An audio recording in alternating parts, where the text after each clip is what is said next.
সংগ্রামী সাথে বন্ধু করুন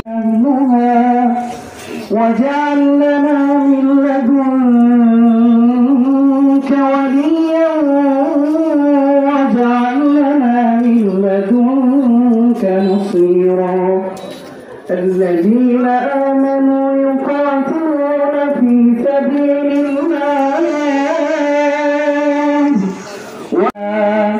صدق الله العظيم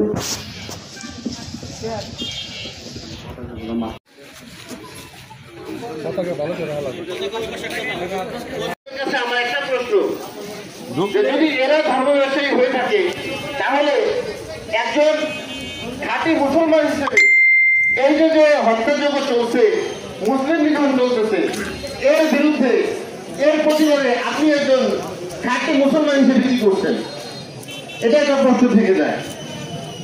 সর্বোপরি একটাই কথা, যখন আমাদের করার কিছু থাকে না ওই সময় আমরা এই লাইন ধরে দাঁড়াই। শুধুমাত্র এটুকুই না, আমাদের করার আরো কিছু আছে।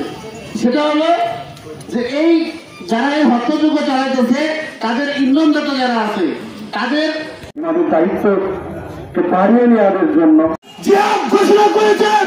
আমরা চলভাগ গঠন দিয়ে বলতে চাই, আমরা চলভাগ গঠনের ইমানদার মানুষ ইসরায়েল পণ্যের বিরুদ্ধে জিহাদ ঘোষণা করলাম, জিহাদ ঘোষণা করলাম। এই মুহূর্তে বলতে চাই, আমরা কেউ ইসরায়েলের কোন পণ্য আমরা ব্যবহার করবো না। আমরা যেখান থেকে পারি সেখান থেকে আমাদের ইমানের দায়িত্ব হচ্ছে সদা সর্বদা ইসরায়েলের বিরুদ্ধে অবস্থান করা। আমরা আলাইনা ইল্লাল বলা বক্তব্য নিয়ে আসেন সাধারণ ছাত্র সমাজের মধ্য থেকে বক্তব্য নিয়ে আসছেন জাহিদ দেওয়ান। সাধারণ ছাত্রদের থেকে বক্তব্য দিচ্ছেন জাহিদ। এবার প্রথম নয়, শুরু থেকেই আমরা দেখছি, আমাদের জন্মের পর থেকেই দেখছি এই ইহুদি ইসরায়েলরা আমাদের নিরীহ ভাই বোনেদের ওপর অমানবিক অত্যাচার শুরু করেছে। ইসরায়েল যদি মনে করে এটা তাদের যুদ্ধক্ষেত্র শুরু, আমরা মুসলিম সমাজ বলে দিতে চাই এটা তাদের ধ্বংসের শুরু। এভাবেই অনেক নমরুদ আবু জাহেল ধ্বংস হয়েছে, তাদেরও ধ্বংসের শুরু, কেবলমাত্র শুরু। আমরা এখানে মানববন্ধন করেছি। অনেকেই বলতে পারেন যে মানববন্ধন করে কি লাভ? আসলে আমরা যুব সমাজ যারা আছি আমরা ফেসবুকে থেকে সবকিছু প্রায় বয়কট করেছি, কিন্তু সাধারণ মানুষ আপনারা জানেন না। ইসরায়েলকে জানানোর জন্য সর্বপ্রথম আমাদের দরকার তাদের সকল পণ্য বয়কট করা, তাদের সকল পণ্য বয়কট করা আমাদের উচিত। সেই সব পণ্য যদি আমরা বয়কট করি তাহলে তাদের অর্থনৈতিক অবস্থা দুর্বল হয়ে যাবে এবং তারা এই যে ব্যায়াম বারুদ যেগুলো দিয়ে আমাদের ভাই বোনেদের উপর নিরীহভাবে অত্যাচার করে তারা এগুলো পারবে না। আজকের পর থেকে কোথায় কি হলো সেটা আমরা জানি না।